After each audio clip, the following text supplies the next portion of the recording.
my degrees. I was educated. I bought my wife our first home. I invested wisely with it. My brother took his portion and spent it, then tried to spend my mother's portion.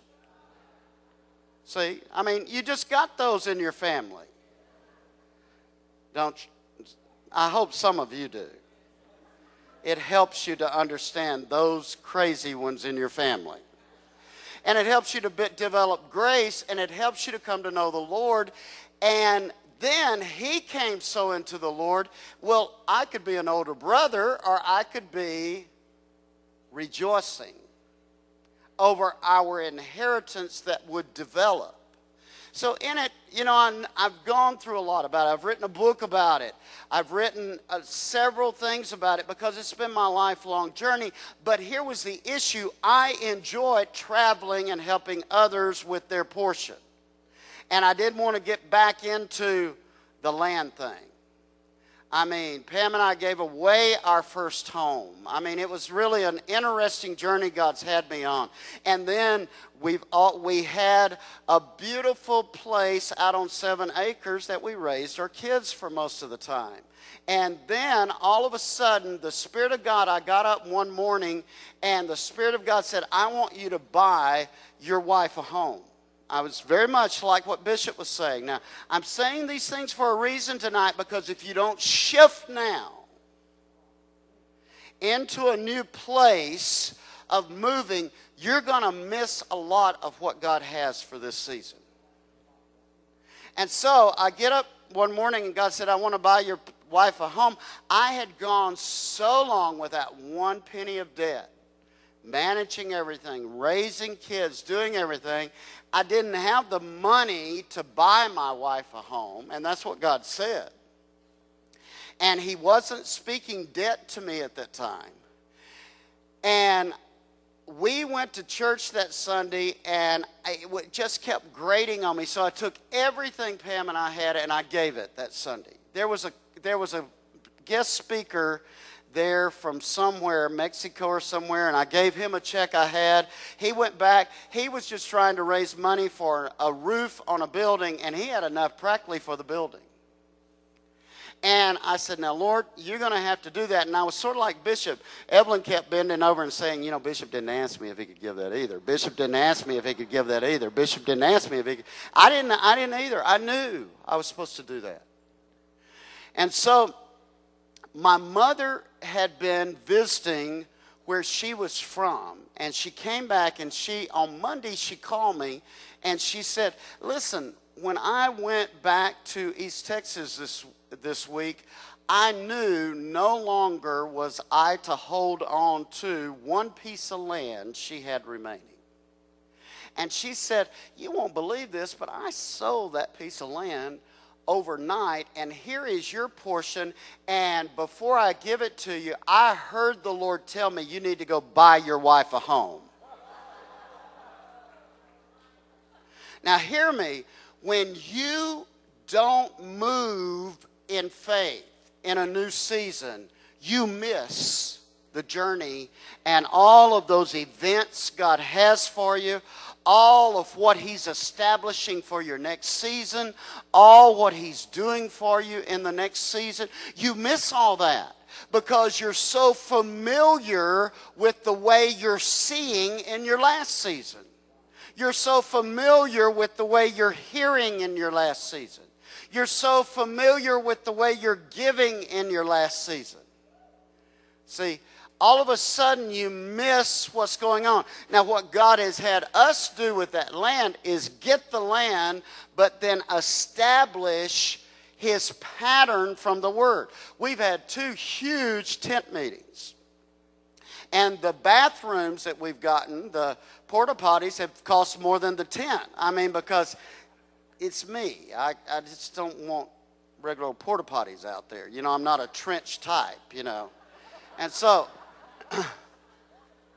but yet it's created a pattern in this next move of God for revelation that's coming, for what God is doing, for what he's developing, for what's going on. Now, so we're entering into this brilliance. Now, here's the next thing I want to say to you. You want to understand that it is time you have to step into the vision for your future.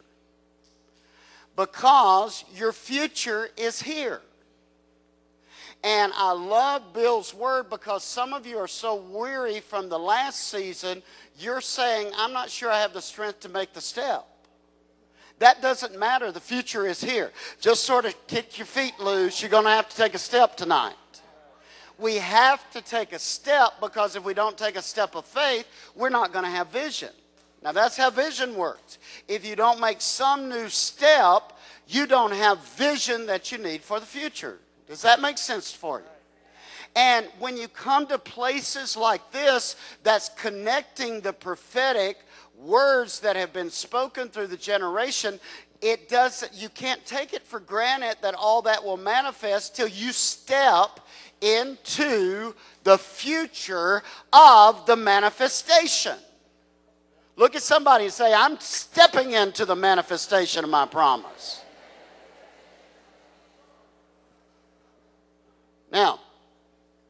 Now, and so, and you know, I think about certain things. I think about how the prophetic works and how it operates with the watchman and the seer.